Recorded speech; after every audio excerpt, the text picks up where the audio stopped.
তৃতীয় প্রজন্মে আওয়ামী লীগের যে রাজনীতি, সেই রাজনীতির সম্মুখ সারিতে এখন চলে আসছে।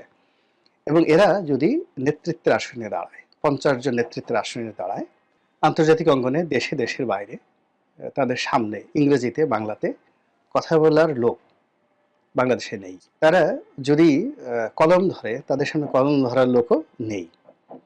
এমনি আপনি যতই বলেন না কেন, সজীব ওয়াজেদ জয়কে হাতের ট্যাটু এঁকেছে, গালাগালি করছেন পিনাকির ভাষায়, যত কিছুই বলেন না কেন, তার লেভেল অফ থিঙ্কিং, তার বন্ধু বান্ধব, আপনি এই ঢাকা শহরে কেউ কি বলতে পারবে যে জয় ঠিক কোনো টুন্ডা বাবু, টোকাই সাগর, মুরগি মিলন এদের সাথে জয়ের সম্পর্ক ছিল, বন্ধুত্ব ছিল, কিংবা বাংলাদেশের কোনো নায়িকা গায়িকার সঙ্গে জয়ের যৌন সম্পর্ক ছিল, কিংবা বিভিন্ন জায়গাতে যে হেরেম আছে আমাদের এখানে, যেমন পাপিয়া কাণ্ড আছে, অমুক কাণ্ড আছে, বিভিন্ন সময় রাজনৈতিক নেতারা এমনকি সেই বলিউড থেকে নায়িকা গায়িকাদেরকে এনে তাদের যে বিকৃত রুচি চরিতার্থ করে।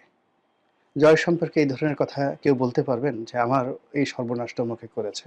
আলটিমেটলি মূল ব্যাপার হলো যে আপনি জয় ধরেন, পুতুল ধরেন, তৃতীয় প্রজন্মের। এখন পুতুল যখন কথা বলেন, আপনি দেখেন তো এই যে WHO তে তিনি একটা আঞ্চলিক অফিস চালাচ্ছেন, যে কটা আন্তর্জাতিক সেমিনারে বক্তব্য দিয়েছেন, যে কটা ভিডিও বার্তা দিয়েছেন, তার যে উচ্চারণ এবং তার যে বাচনভঙ্গি এবং তার যে দৃঢ়তা, তার উপর এত ঝড় বয়ে যাচ্ছে, সেই ঝড়ের কোনো লক্ষণ কি আপনি পুতুলের বক্তব্যে দেখেছেন?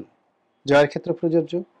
আবার ওদিকে যদি আপনি শেখ রেহানার জেনারেশনে যান, এখানে 3 জন, রূপন্তী, টিউলিপ এবং ববি।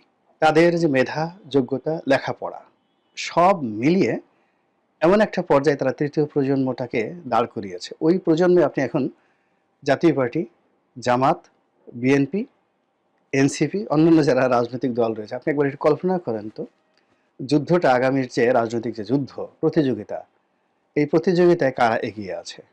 আর এই প্রতিযোগিতা করার জন্য যে অর্থ দরকার, সেই অর্থটা আলটিমেটলি আওয়ামী লীগ এটা 2001 সনেই তারা সিদ্ধান্ত নিয়েছে যে তারা ওই ভুল করবে না। অর্থাৎ 2001 সনে আওয়ামী লীগ সিদ্ধান্ত নিয়েছে